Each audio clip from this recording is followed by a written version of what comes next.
parte de estos materiales, ¿no? Es más, seguramente los que tengan una idea de la llamada literatura de cordel relacionan a tal fenómeno con el crimen y con el ciego que con un cartelón vendía el pliego, el papel, llamaban en muchos sitios, y explicaba el horroroso crimen que había sucedido en tal o cual lugar, ¿no? Combinando lo visual, un poco como hacemos ahora, ¿no? Combinando lo visual con lo oral y con lo escrito, con lo impreso. Y como vamos a ver en algunos casos, luego la gente también completaba esa variedad de vehículos de transmisión con lo manuscrito, de hecho. Cuando yo me planteé esta charla, me di cuenta de una dificultad que no había tenido, hacía bastante que no hablaba de romances de ciego, ¿no? Y era cómo explicar a gente, como muchos de vosotros, este mundo, podemos decir, realmente desaparecido, ¿no? Cómo poneros en situación. Y voy a utilizar dos estrategias. La primera es pediros el esfuerzo de imaginación para iros colocando en los hechos que voy a tratar con más detalle y el romance que de ellos circuló.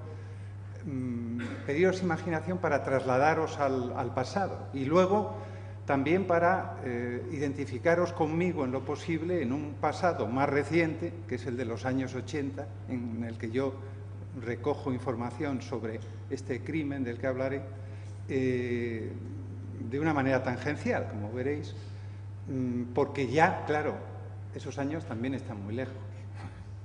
O sea, esos años han quedado borrados, casi superados, en fin, con esa palabra, con ese palabra que tanto se utiliza, obsoletos, ¿no? en muchas cosas, y también hay que explicarlos. El primer esfuerzo os lo pido para imaginaros que vais con Antonio Machado, el poeta, en un tren cerca de Soria, y que Antonio Machado habla con un campesino que a su vez le refiere varias cosas, según él. Estoy aludiendo a la introducción que hace Machado en torno al año 10 del siglo pasado, de este encuentro en su tierra de Álvar González, la tierra de Álvar González, ¿no? Dice él que en los pinares de Duruelo una joven vaquera había aparecido cosida a puñaladas y violada después de muerta. El campesino con el que va hablando acusaba a un rico ganadero de Valdeavellano, preso por los indicios en la cárcel de Soria, como autor indudable de tan bárbara fechoría, y desconfiaba de la justicia porque la víctima era pobre. En las pequeñas ciudades, dice Machado, las gentes se apasionan del juego y la política como en las grandes del arte y de la pornografía, ocios de mercaderes, pero en los campos solo interesan las labores que reclaman la tierra y los crímenes de los hombres. Más adelante, este mismo campesino, según Machado, le habla de que va a relatarle la historia de Álvar González con estas palabras. Dice: siendo niño oí contar a un pastor la historia de Álvar González y sé que anda inscrita en papeles y que los ciegos la cantan por tierras de Berlanga, ¿no?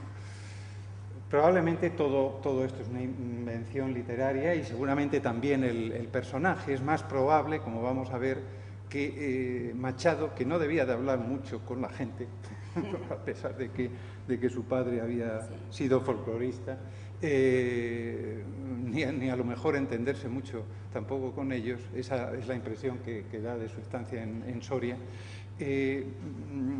recompone en esta conversación lo que sí había tenido una enorme trascendencia en aquellos años en Soria, y muy especialmente en Soria capital, ¿no?, que había sido un crimen que había conmovido muchísimo a la opinión pública y que estaba en boca de todos. Este crimen de Duruelo del que Machado habla al principio de la tierra de Álvar González, ¿no?, en el Esordio en prosa a la misma. Verdaderamente se hablaba de muchos crímenes. Parece que había, hay momentos en que parece que hay más crímenes que en otros. A lo mejor sencillamente ocurre que, aun siendo la ratio la misma o parecida, se vocean más, ¿no?, se difunden. Entonces, en aquel momento se ve, tanto por la prensa como por los romances de Ciego, que en Soria se hablaba mucho de crímenes, de crímenes fundamentalmente de este tipo, ¿no?, como parece que fue el de Duruelo, ¿no?, con un móvil sexual, ¿no? Pero en la literatura de Cordel, a la que antes nos hemos referido, y para terminar de marcar el tema, antes de seguir con este estudio de caso que voy a intentar desarrollar aquí, caben muchísimas cosas, no solo los llamados romances de Ciego. Los ciegos además eran uno de los vehículos, digamos, uno de los transmisores, pero no el único. Y caben muchos géneros. Se ha hablado de la literatura de Cordel como de un género fronterizo, pero verdaderamente es un género de géneros. Y propiamente no es un género, es una forma de transmitir montones de cosas, algunas de ellas ni siquiera verdaderamente literatura, ¿no? En un libro que publiqué hace años, en el 87, creo recordar, Palabras para vender y cantar, literatura popular en la Castilla de este siglo era el pasado, yo incluía justamente una de las llamadas que recogí de romances de Ciego al principio del texto, y es un ciego intentando reunir a gente a su alrededor y hablando del material que vende, o sea, de su producto, ¿no? Dice: chicos, mozos y grandes, venid todos a oír al coplero, que os trae el mejor relato que se escribió en aquel tiempo. No hay crimen que yo no cante, ni amor para mí secreto, ni batalla, ni conquista, ni cogida de torero, todo en romances escrito para solaz y recreo del que por su limosna quiera oír al coplero. Pero junto a estos temas que señalaba un coplero en las tierras castellanas, había otros muchos materiales de esa literatura de Cordel, se llama así porque se colgaba de una cuerda para ser vendida, en la que prácticamente hasta los años 60 se difundieron muchos relatos, muchas historias en España, y que tuvo como género, o como género de géneros, o como vehículo de transmisión, una gran importancia en la difusión de la cultura popular europea y luego de la misma en América, ¿no? Por poner algunos ejemplos raros, hay, además de las aleluyas, que muchos conocerán, ¿no?, esos pareados con viñetitas que son un poco precedentes del cómic, otras cosas más raras, ¿no?, lo que llamaban estrechos, tarjetas que se vendían pues para ciertas festividades, ejemplos tan raros como este, ¿no?,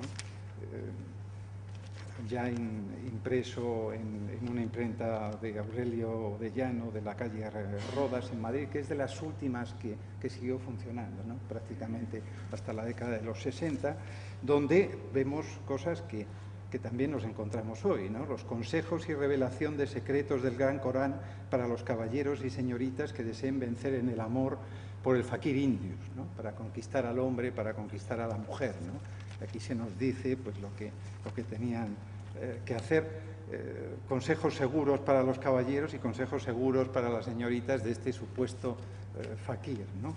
Luego, el aspecto humorístico, veremos algún ejemplo más después en las transparencias, pero bueno, enseño, este es catalán, lo compré de hecho en Barcelona, y son las virtuts del cagar, ¿no? Las virtudes del cagar, ¿no?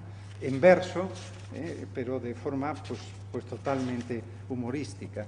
Había en alguna prensa que hoy llamaríamos canalla, que de hecho solía incluir muy a menudo, ¿no? Romances de ciego, en el sentido que antes decía, de crímenes, en fin, de casos raros o tremendos, pequeñas cuñas que en esas revistas o periódicos muy avillanados, ¿no? Hacían también objeto de su asunto a tratar el humor, ¿no? Jugando con el equívoco, ¿no? Aquí en este libro al que antes me refería, pues publiqué uno de Valladolid, que es, esto lo vemos en Internet, cosas muy parecidas hoy en día, ¿no? Juegos, parodias de avisos de la autoridad, de tarjetas que no son tales, en fin, de ofertas que tampoco. Bueno, pues este tarugo tabla de un carpintero, ¿no? Pues juega con el equívoco sexual, ¿no? Totalmente. Entonces, lo que intenta buscar es la risa, ¿no? Dice, tarugo table, parece que es una factura de un carpintero, que tiene un negocio que se llama así. Y después, por una percha para colgar al señorito, puntos suspensivos, las ropas de su uso. Por echarle un culo a la señorita, puntos suspensivos, en la silla de costura. Por otro culo nuevo que le puse a la criada, puntos suspensivos, en la artesa del fregadero. Por echarle a la criada 2 tablas en la cama y meterla un tarugo, taparla más rajas, encolárselas, repasárselas y otras chapuzas que hice en su cuarto. Por darle al vecino, por cuenta del señorito, una tabla de pino. Por darle barniz al señorito en el culo de la escopeta y enderezársela la vaina del cuchillo de monte. Por hacerle un niño a la señorita de caoba. Por meterle a la criada en el culo del arca un listón y taparla una grieta que tenía en la tapa. Bueno, por afirmarle al criado una pata de la cama y darle por detrás una mano de pintura al cabecero, en fin, está jugando con eso y acaba diciendo, por hacerle a la criada un tarugo para metérselo en la puerta de la cocina y cerrar por dentro, por tener descompuesta la cerradura, y otro que le metía al criado en la puerta de la cuadra, por varias chapuzas que hizo la señorita, recibí tal, y pone la nota, rebajo una peseta a la criada por calentarme la cola y meneármela. Hasta época bastante reciente, aunque podemos llamar las grandes imprentas, que generalmente no se dedicaban solo al género, como fue la imprenta Hernando, que también fue una imprenta de cierta importancia en Madrid, que tenía puesto a la venta en la calle Arenal.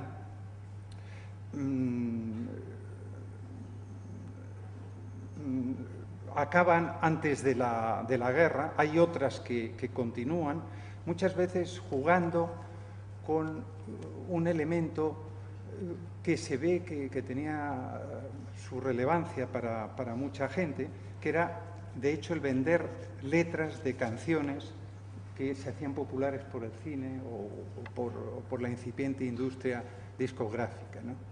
Hasta el punto de que una de esas personas, pues a mis compañeros de encuestas y de pesquisas y a mí, nos llegó a decir, cuando empezaron en los discos, en las carátulas de los discos, a poner las letras, ya nos fastidiaron el negocio, porque habían funcionado bastante, proporcionando esas letras que la gente quería saber de canciones que se hacían populares ahora por esos nuevos métodos, por esas nuevas innovaciones.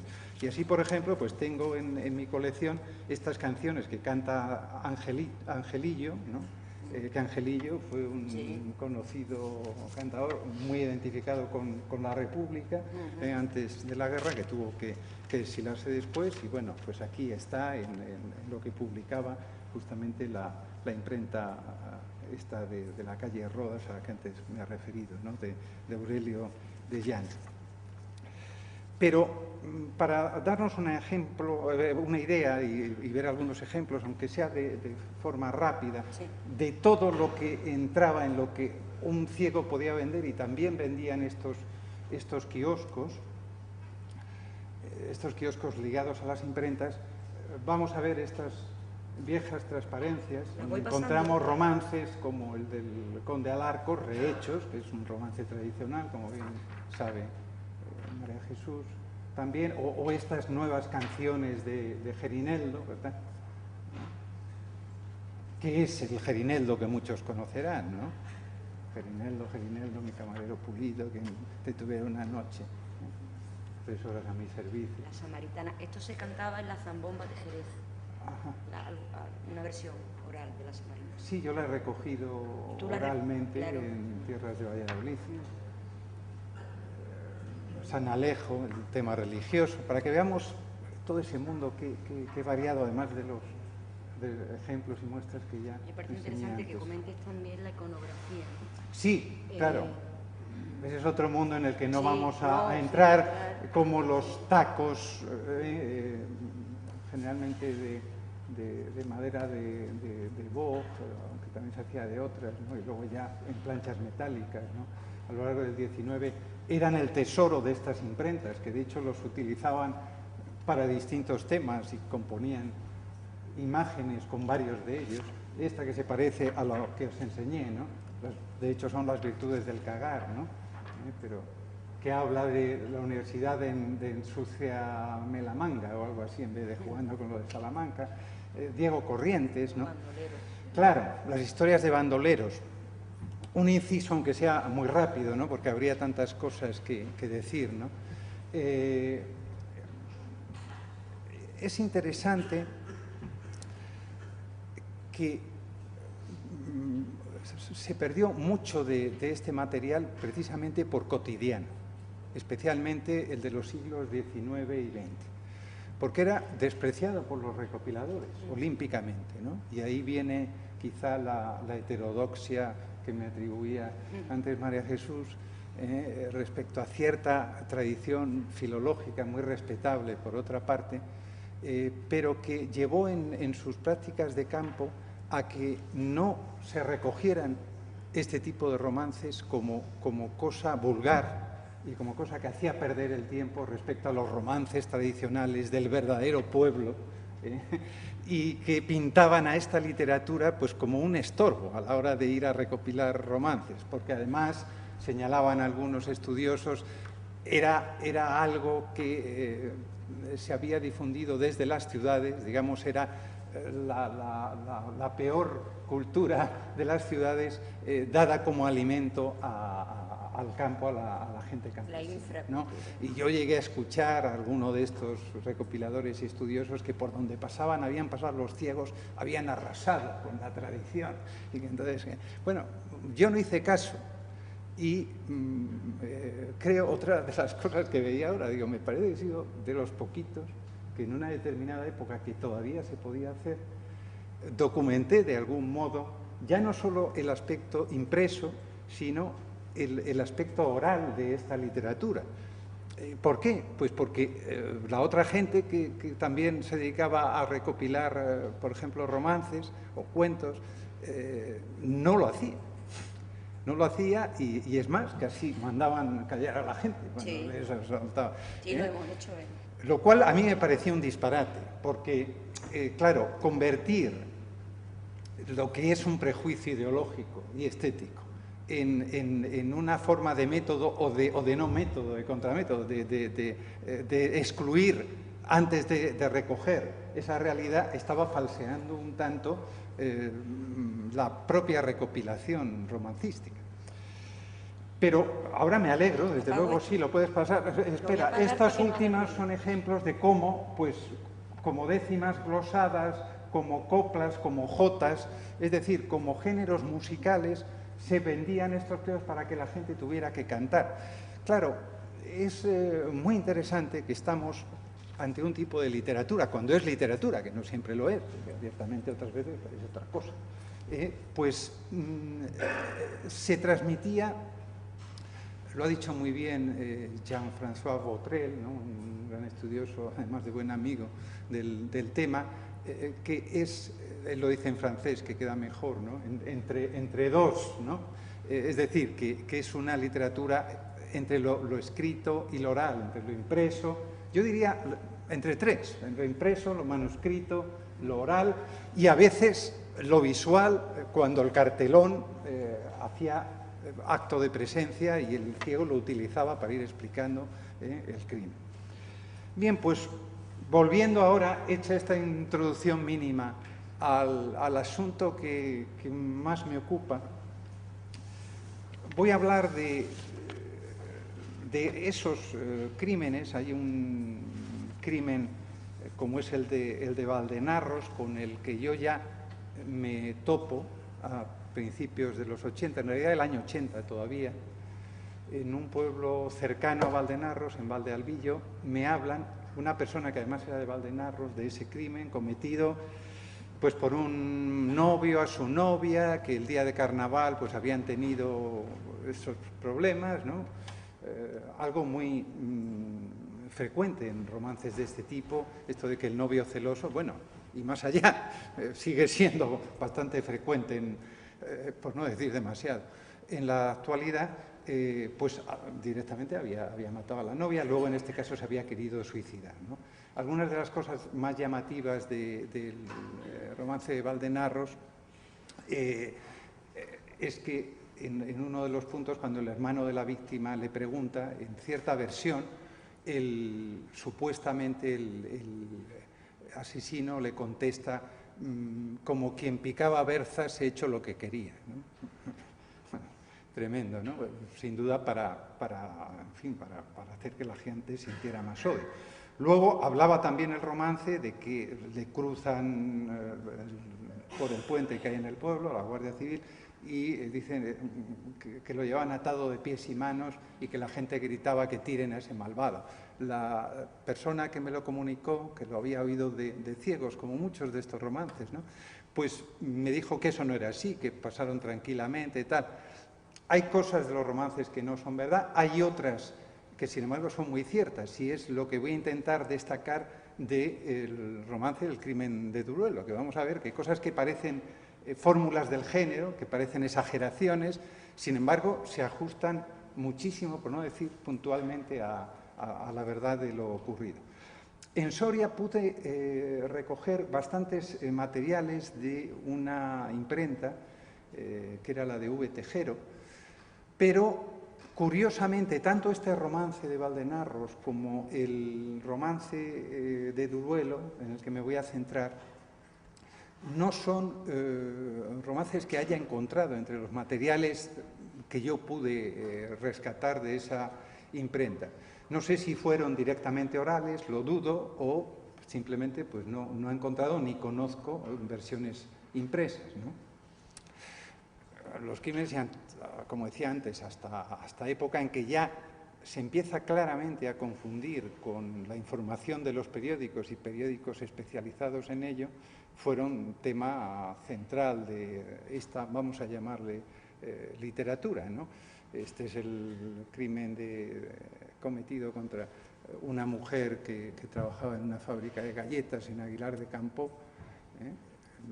Lo he puesto como ejemplo de que ya viene la foto de la interfecta, ¿no?, como decían entonces. Puedes pasar, pues para ir un poco rápido, sigue el crimen. Y esta es la versión que en Palencia, en Carrión de los Condes, me pasan de lo mismo, ya manuscrita, por gente que lo recitaba, que lo cantaba, etc.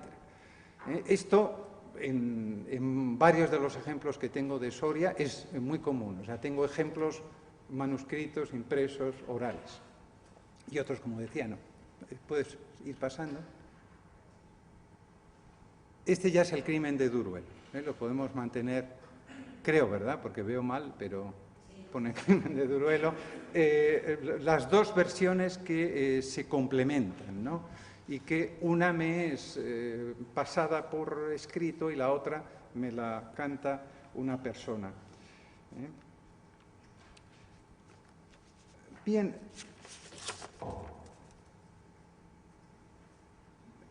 es interesante hacer notar que algún pliego de muy mala calidad, pero es este, que habla de un horrible fratricidio conocido en el pueblo de Cervón, también de la colección impresa por la imprenta Tejero de Soria. Verdaderamente no hay un romance, sino que son extractos de uno de los periódicos de Soria, ya directamente, y habla de los detalles del crimen, habla del asesino, la víctima, cómo debió cometerse el crimen, etc. En la forma de los romances de Ciego, pero verdaderamente haciendo una síntesis de la noticia como tal. El crimen de Ribarroya, que como sé que veíamos de Eulalia también ya es bastante reciente, este es del año 50 y pico, también cometido en Soria, pues se contamina un poco de la influencia del romancero gitano, podríamos decir, de Lorca y de ese romancerismo tardío, ¿no?, de los años 50 y 60, que también llega a la canción española, etc. Y verdaderamente se sale bastante en su contenido del género, ¿no? Y habla de un asesinato, vamos a decir, muy terrible, de una niña, donde además el asesino, que parece un poco retrasado, pues es capturado incluso con la ropa interior de la víctima, en fin, ese tipo de detalles morbosos, etcétera, ¿no? Puedes pasar, si ya habéis visto estas dos y el romance.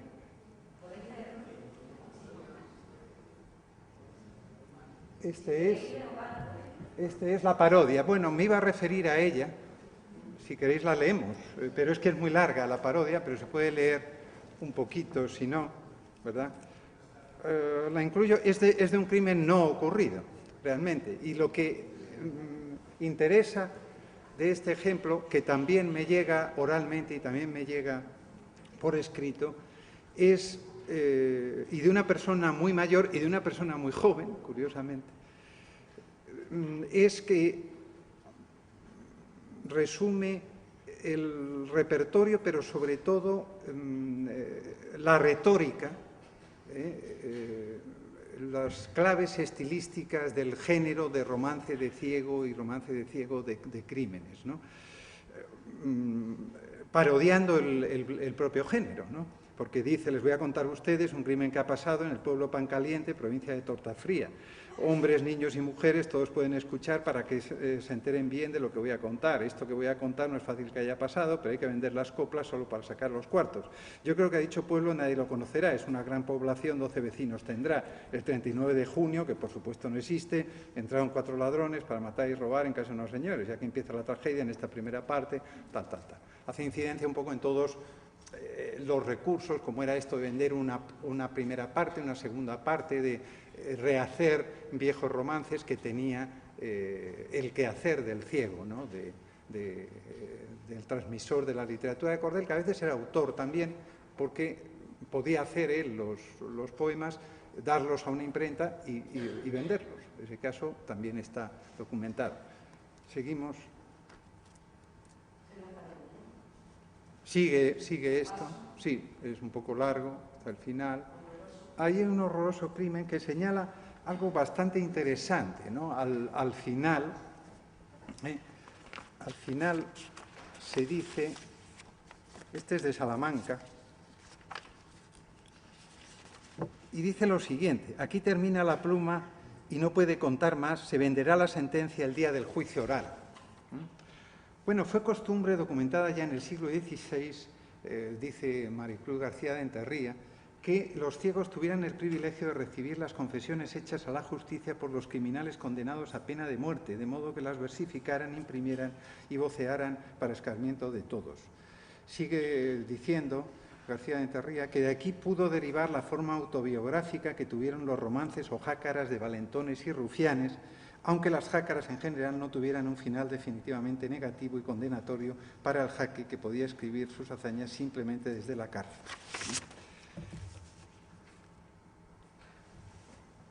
Bueno, para resumir lo que llevo dicho del género y ya pasar a hablar del crimen, Caro Baroja, un gran estudioso, y parece ser que también heterodoxo como yo, del campo, ha escrito a propósito de la tradición oral, que ya no es, tendríamos que decir ahora, no era, en un determinado momento la anciana mujer metida en su hogar, la transmisora principal de estos géneros. Hemos de topar ahora de modo inexorable con otros tipos de literatos populares y es el primero el cantor ciego, que hay que decir a veces hacia el cielo, no lo era exactamente. Como yo pude comprobar en Covaleda, Duruelo y en tantos otros lugares de Soria, de Palencia, de Valladolid, por donde hice mi trabajo de campo, nuestros informantes muchas veces reconocían su deuda con estos ciegos y decían que habían aprendido esos romances pues, del ciego que iba con una chica, y hay incluso alguno, el tío Basilio lo llamaban en tierras de Valladolid, ya bastante identificable, ¿no? Por mí, ya que recogí bastante información sobre él y su ruta, ¿no? Que tenían rutas semejantes a las de los feriantes, ¿no? Iban de pueblo en pueblo. ¿Cómo pudo gestarse el romance del crimen de Duruelo? Que no sé si habéis podido leer, mejor lo leo quizá, ¿no? Sí. Este romance empieza de una manera muy habitual en el género, diciendo: oigan ustedes, señores, y escuchen con atención para explicar este crimen que es digno de compasión. En la provincia de Soria, en Duruelo, apareció una joven desgraciada muerta por un puñal traidor. 22 años tenía la infeliz cuando murió y más de 20 puñaladas el criminal la asestó. Gregoria de Miguel se llama aquella cándida flor, aquella blanca azucena que en el monte apareció. Toda llena de heridas, oh qué agonía, qué horror, qué tormentos pasaría la infeliz cuando murió. Esto me lo pasan en Duruelo por escrito, hasta ahí. Y creo que es la continuación del mismo romance, porque además se mantiene la rima en los primeros versos, luego cambia. Pero lo no habitual precisamente en estos romances de ciego es que se mantuviera la rima asonante, como en el romance considerado tradicional.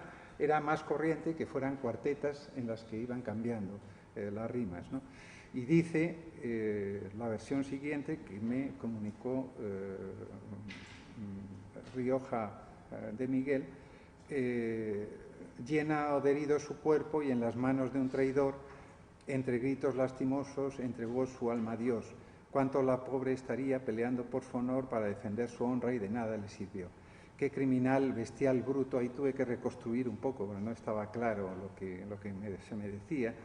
Si era qué criminal, bestia, bruto, todo así seguido, o bestial, bruto, sería el que la mató, que antes y después de muerta 2 veces la violó. Juan José Rodríguez, dicen, hay un error ahí, es Juan José Jiménez, error de la informante, se supone que aquella tarde pasó por el monte del suceso, si será culpable o no. Dicen que la tía Pichona sabe algo del suceso y si lo sabe que lo diga sin temor y sin recelo, pero si no sabe nada, mueran los chismes y cuentos, que a las lenguas desatadas también hay que poner freno. Pues bien, todo esto se refiere a un hecho real. Ocurrió el día 18 de julio de 1910.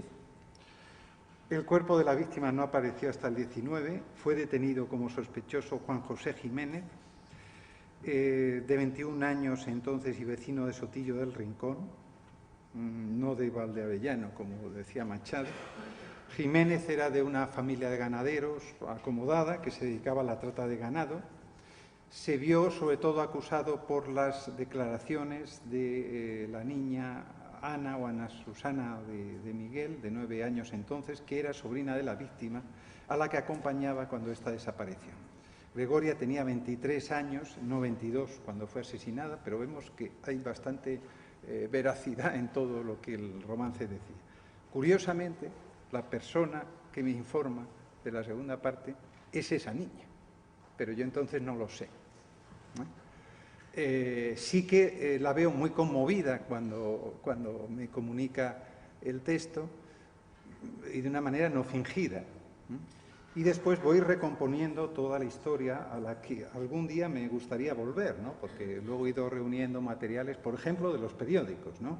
La prensa de la capital, representada por La Verdad y el Avisador e Ideal numantino, también existía el noticiero de Soria, mantuvieron una larga polémica en la que, bueno, se tiran los trastos y verdaderamente se insultan y hay querellas entre ellos, etcétera, ¿no?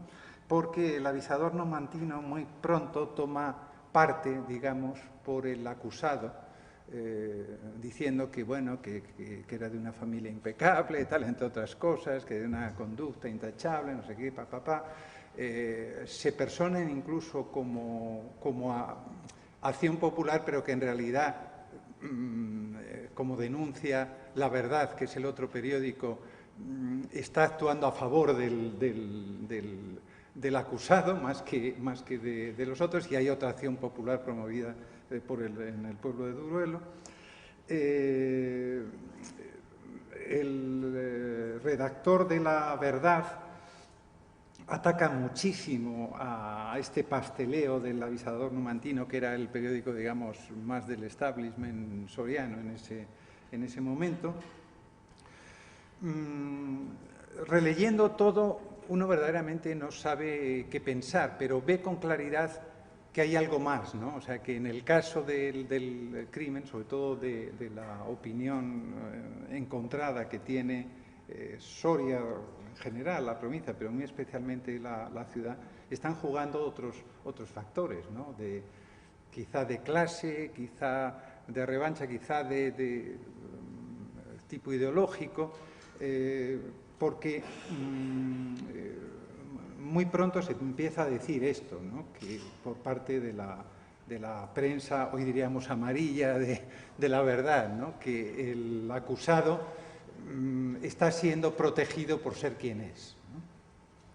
Bueno, finalmente el acusado fue exculpado, pero hay un momento cuando le llevan a la cárcel de Soria en que toda esta, podríamos decir, en cierto modo, campaña, aunque los redactores de La Verdad se cuidan muy mucho, ¿no? Como cierta prensa un poco tremendista hace también hoy en día, decir, no, nosotros no decimos que es, pero está constantemente ya condenando al reo antes.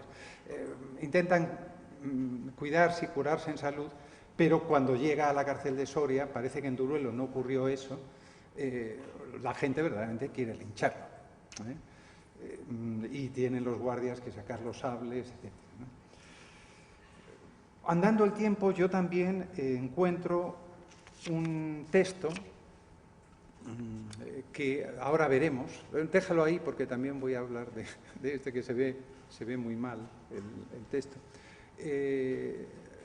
Andando un poco el tiempo, se publica, y lo veremos luego, un librito sin año, pero es de suponer que se solapa con los hechos y con el juicio, firmado por un amante de la justicia, donde lo que se da es la versión a favor del acusado, realmente, y se favorecen detalles de la autopsia, que voy a incluir aquí, que parece que fueron bastante relevantes entonces, ¿no? Y ahora hablaremos de ello.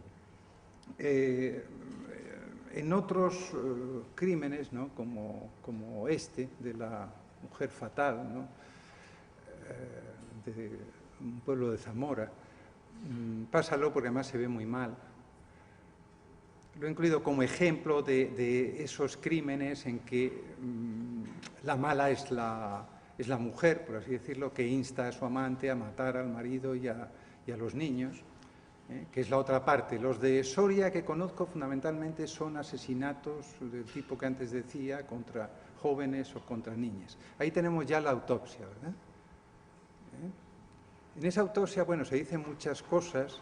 Me imagino, claro, entonces no había pruebas de ADN y todas estas cosas.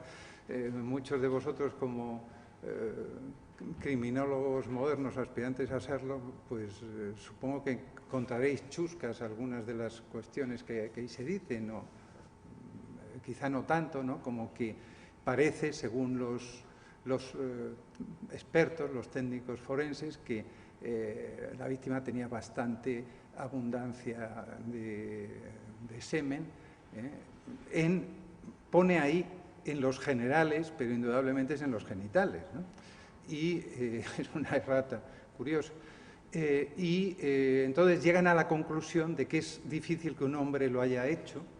Luego parece que examinan al acusado y hablan de un unto sebáceo, no sé qué.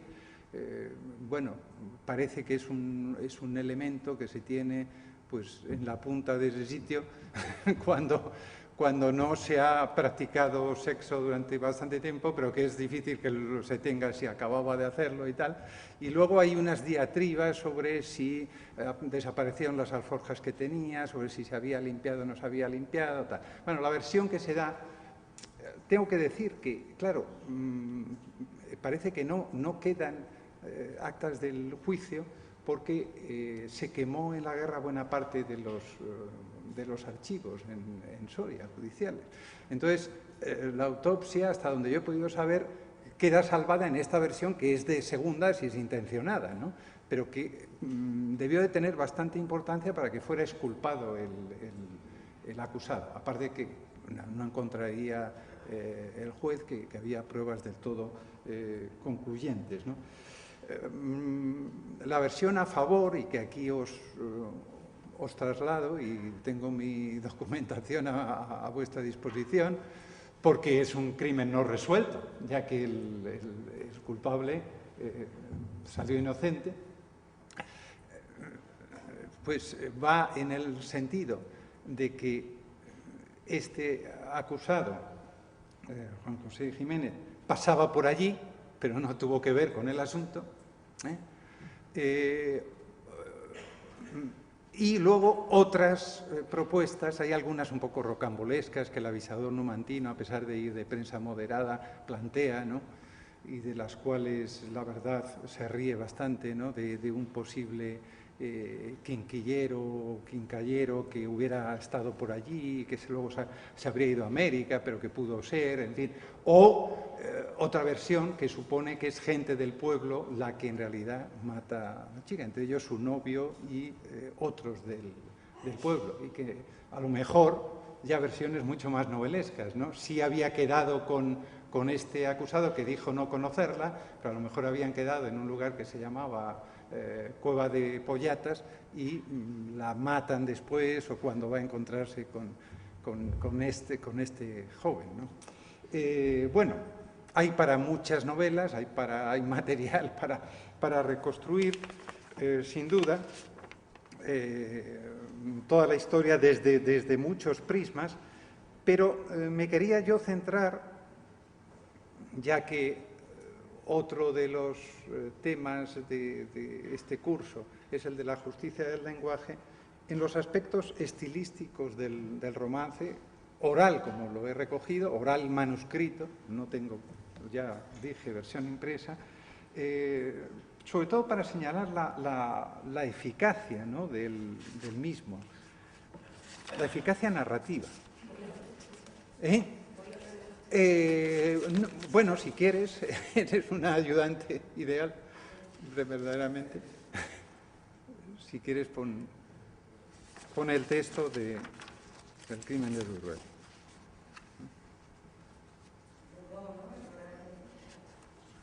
Estaban ahí, ¿verdad?, al principio.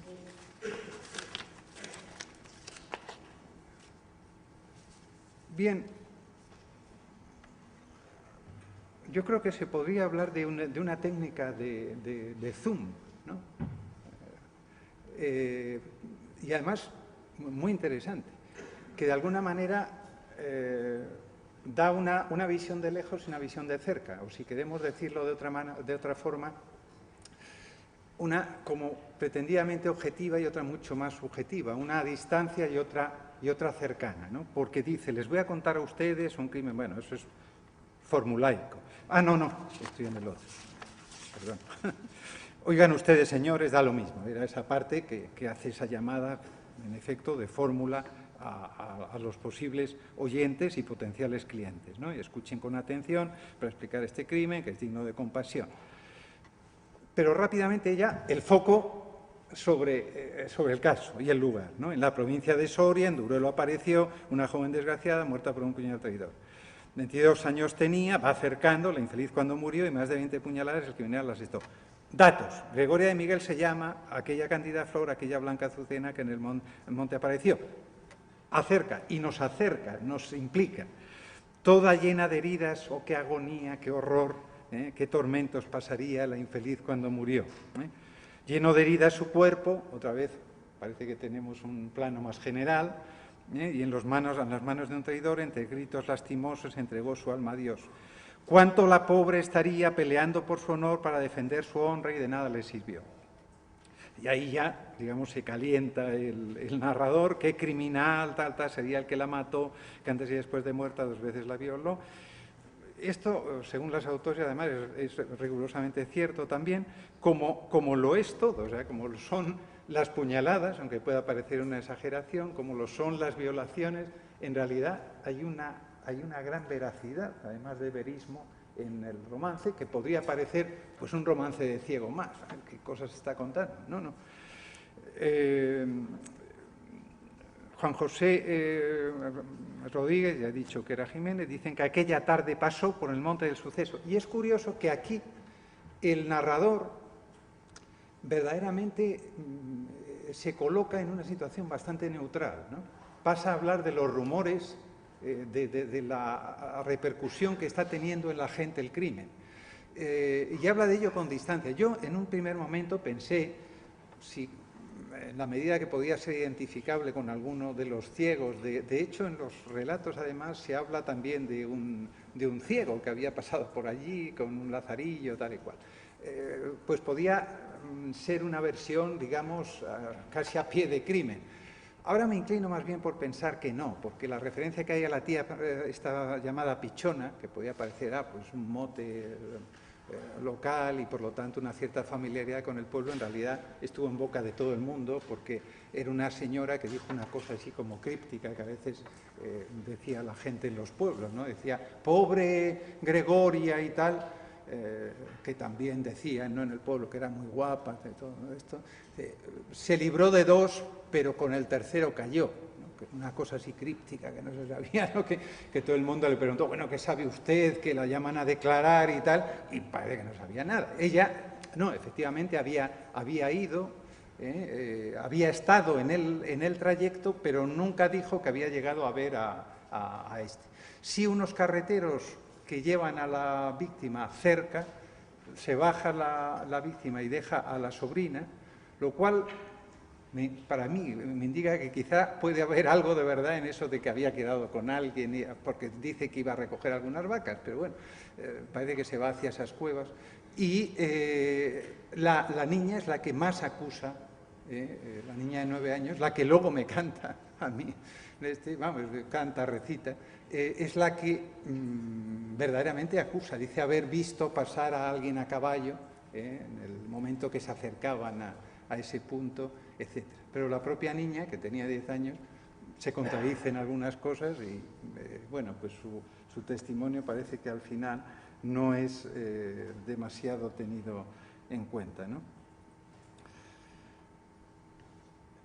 Bueno, pues, entre otras cosas, lo que se puede decir, resumiendo ya, y acabo, de este romance sobre un crimen real, es, primero, que si no muy bello, verdaderamente tiene bastante buena técnica narrativa desde mi punto de vista. Segundo, una importante veracidad. Tercero, señalar cuántas investigaciones pendientes, empezando por mí mismo, aunque algo hice y publiqué ya al respecto, hay en que podamos combinar fuentes como las que aquí he señalado, nada más señalado.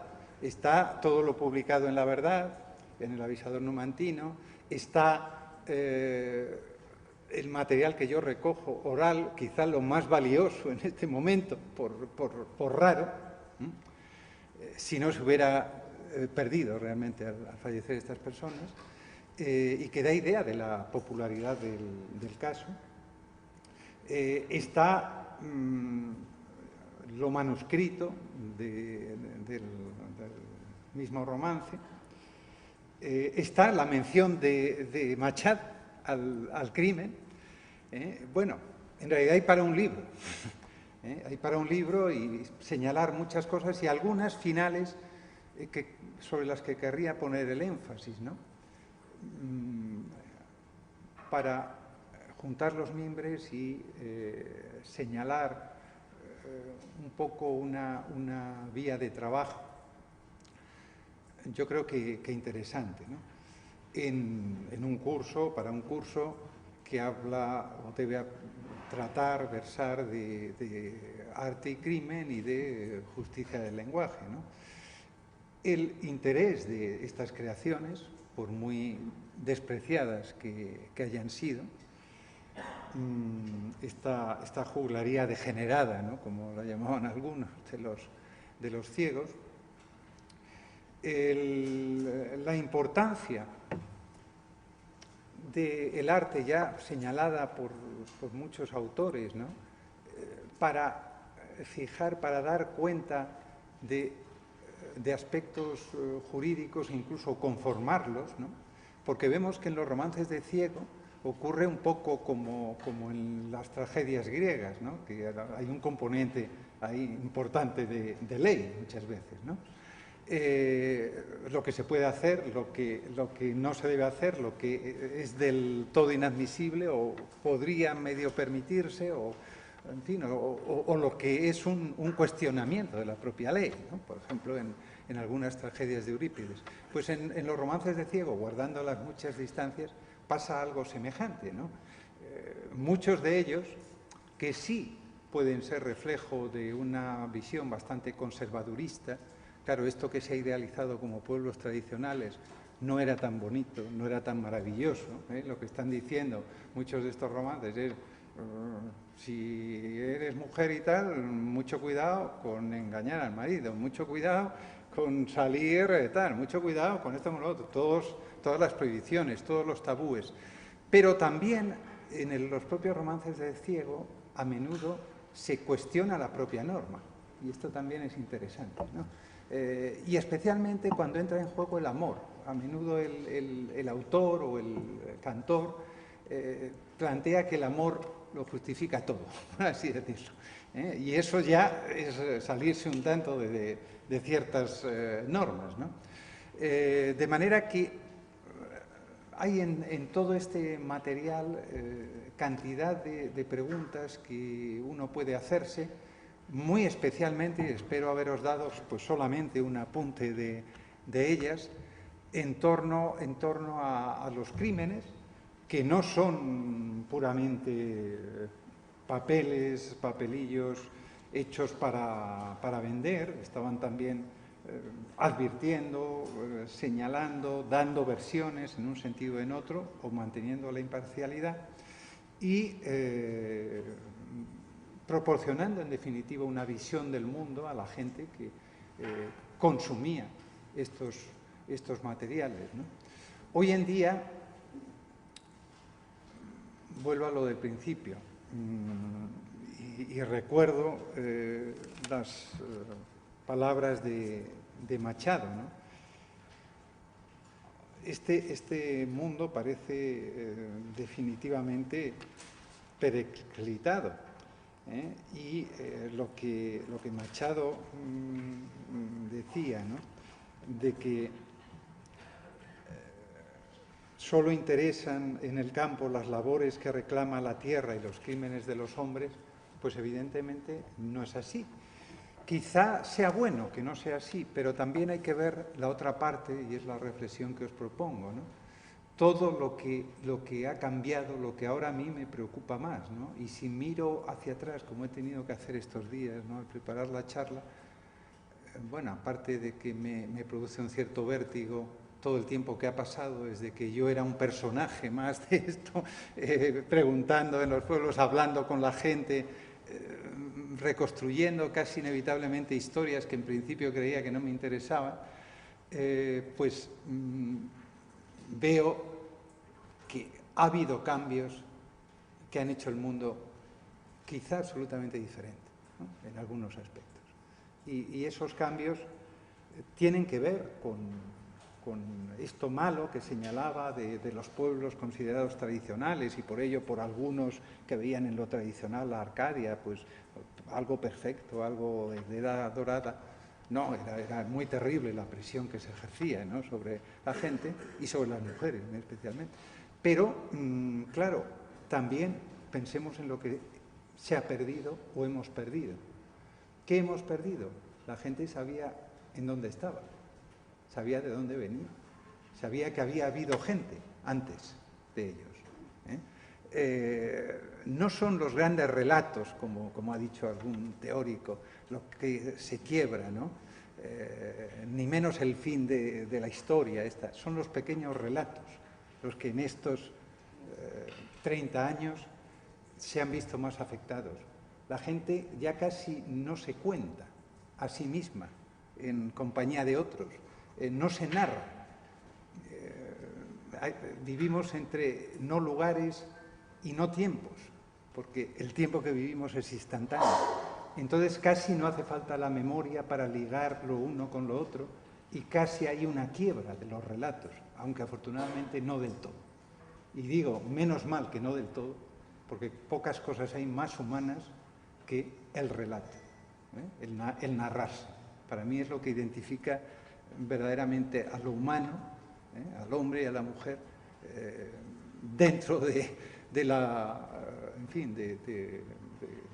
todas las especies, si se quiere, ¿no? No sabemos si los delfines cuentan baladas, a lo mejor, porque son muy inteligentes, probablemente los otros primates no, pero somos los humanos quienes nos narramos, quienes nos reconstruimos narrándonos. Todo eso sufre, desde mi punto de vista, y lo he visto con mucha claridad al ocuparme de estos viejos materiales, una quiebra importante en el momento actual.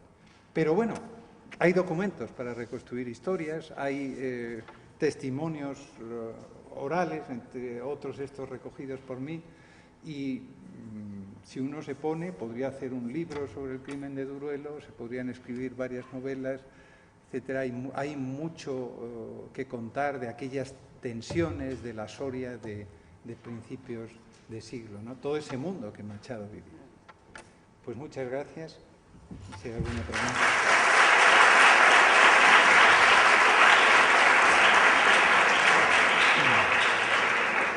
Muchas gracias, Luis. No dije en la presentación algo que quería haber dicho, y es que Luis de Aviana, aparte de antropólogo, de profesor, es escritor, poeta y novelista, premiado además, pero creo que se ha notado, ¿no? Pues si se ha notado, para bien, gracias. Como te gusta decirlo. ¿Hay alguna cuestión que quieran plantear?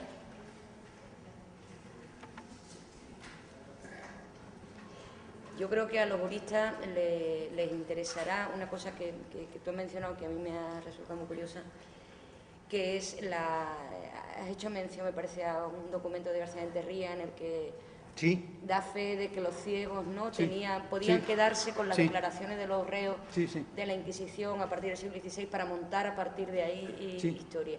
Y me he acordado de una novela que para los juristas es muy conocida, que es El Lazarillo, bueno, para todos, ¿no? Sí, sí, porque El Lazarillo, que en algún momento he leído. Empieza con ese pretexto, además, claro, judicial. exactamente. Sí. Si quieres saber mi caso, de cabo a rabo, etcétera, etcétera. Y en algún momento he leído que el Lazarillo, el primer delincuente, ¿no?, al que los juristas siempre se aproximan,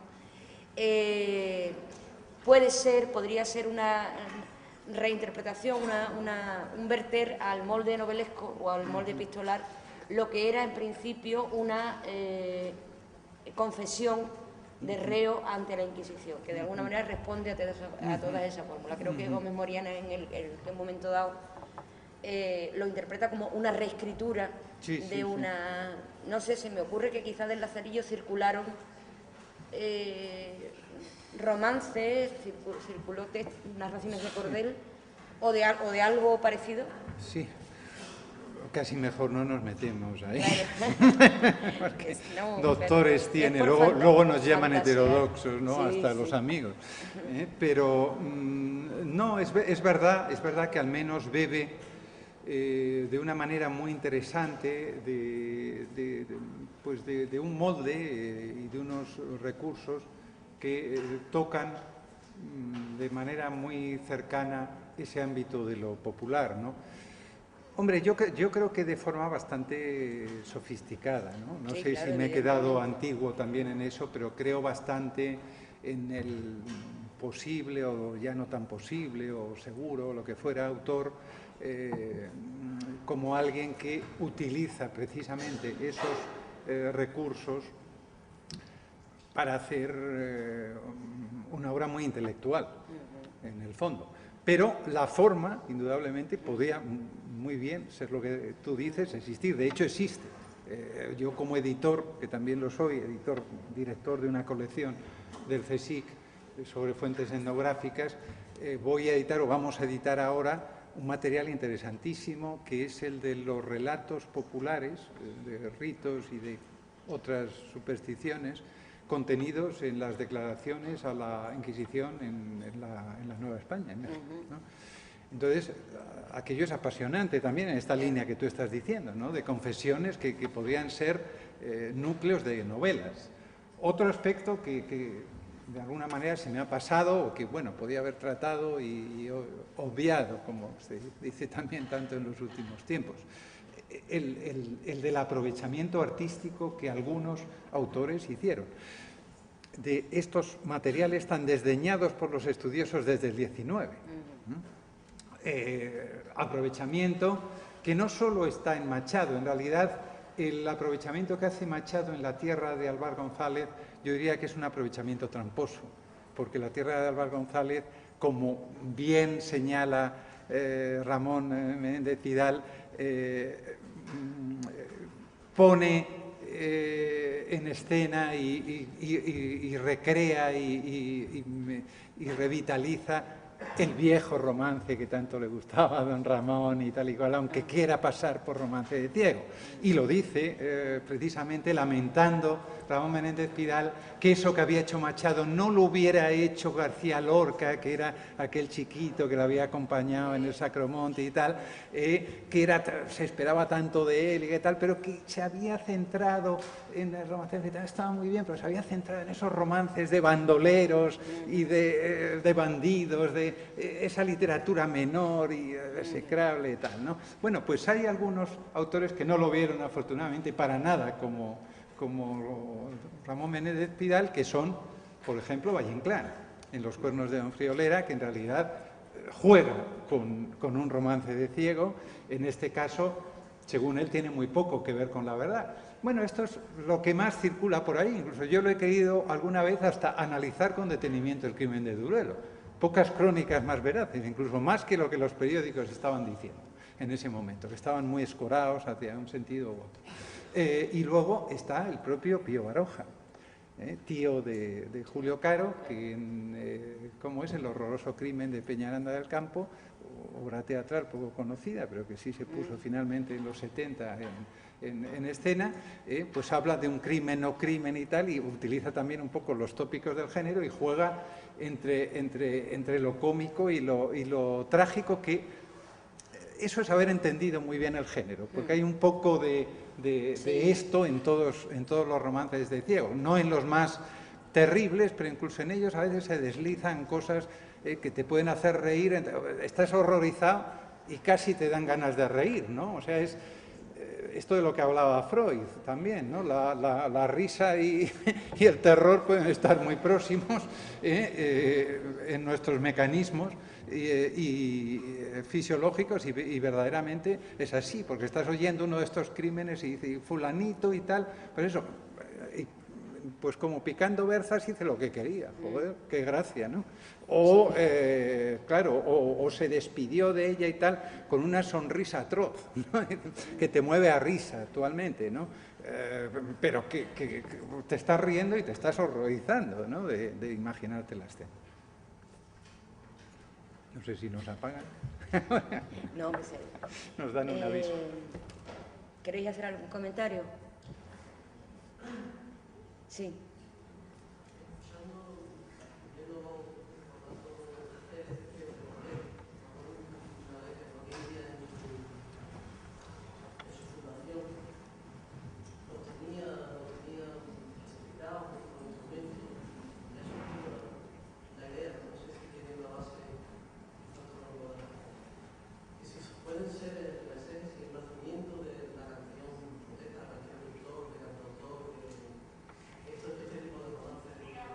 Sí, bueno, eso se ha querido ver en algún momento, pero es mucho decir. Hay, ya que mencionas eso, un precedente bastante inmediato, podríamos llamar, y también al menos anfibio, ¿no? Y ahora voy a explicar un poco el porqué del nombre. De cantores de tipo popular, pero ya en esa vertiente que tú señalas de lo folk, ¿no? que se vitaliza y revitaliza en los años 60, 70 en España, que es Faustino Santelices, que era un abogado creo que de La Coruña, que llegó a hacer una grabación. Además, creo que en la Columbia Española, ¿no? La discográfica, con romances, viejos romances, tal como los cantaban los ciegos y acompañándose de la zanfona, que luego fue algo que pues, ha sido muy utilizado también por los intérpretes folk hasta el presente. Y que cantaba de esa manera, y verdaderamente en unas interpretaciones fantásticas, quizá mejoradas de los ciegos a los que pudo oír, o no, o las había muy buenas también, sin duda. Bueno, pues precediendo a toda la revitalización de la canción folclórica de algunos lugares. Otras grabaciones no tenemos, pero bueno, en la vertiente brasileña, el folleto ha tenido una gran importancia hasta el presente en Brasil y es la versión de la literatura de cordel en el ámbito brasileño. Sigue habiendo cantores de estos populares donde quizá sí, por su connotación muchas veces de queja de la gente que vive en el campo, en el sertado y tal, ha adquirido esto que tú decías, ¿no? Lo que planteas,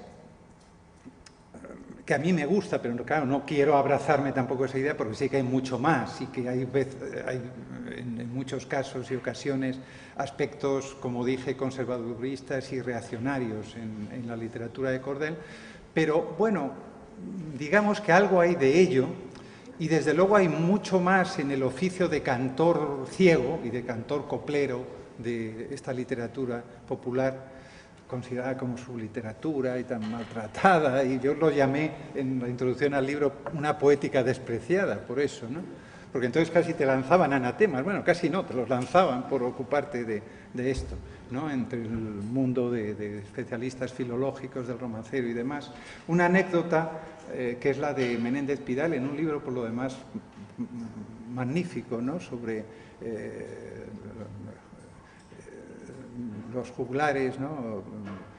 La juglaría y los juglares, donde menciona, llevas ya, digamos, muchas páginas leyendo lo que hice los juglares y tal, y plantea, creo que era en nota, que se encuentra un ciego, y creo también recordar que por las calles de Madrid con una zanfona.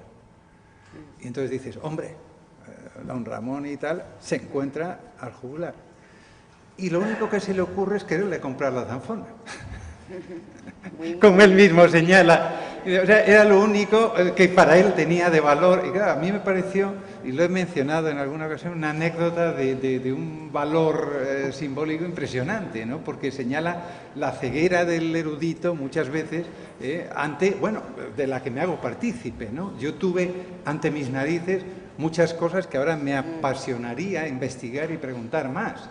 Pero yo estaba reuniendo materiales para publicar una cosa sobre romances de Soria, tal y cual. Afortunadamente yo no era de los que solo iba por los romances estos tradicionales, sino que recogí todo el otro material, me di la importancia de esos trasiegos de los ciegos y de la mezcolanza de tradiciones, que también tiene mucho interés. Y bueno, y pregunté muchas más cosas y sobre todo entrevisté con cierta profundidad a algunas personas que me contaban historias familiares, cuentos, hechos sucedidos de este cariz, etcétera. Pero es muy frecuente, ¿no?, esa ceguera, y ya que mencionas, pues durante mucho tiempo no se vio así. Yo todavía recordaba antes cómo en los 70 pues grandes estudiosos del romancero hacían estas aseveraciones, ¿no?, de que todo lo de los ciegos había sido malo, nada, vamos, para nada imaginarles con... Claro, luego vas también, los que somos un poco curiosos o interesados con la teoría, buscando a qué se debe todo esto, y encuentras a Herder en Alemania como precedente, ¿no?, con Goethe, la recuperación de la canción popular y lo que se buscaba y las distinciones que ya hace Herder de un pueblo auténtico, que es el campesino y de un pueblo, el vocinglero de las ciudades, que se ha degenerado, y que los maestros cantores eran aquellos juglares que iban por el campo y tal y cual, y que lo otro es un vulgo. Y entonces dices, esto me suena. Todo esto me suena a lo que luego has leído en los estudiosos del romancero españoles y demás. Pues si no tenéis nada más, en principio nos vemos mañana. Continuamos aquí en esta misma sala a las 10. El papel de firma se ha pasado, lo habéis firmado.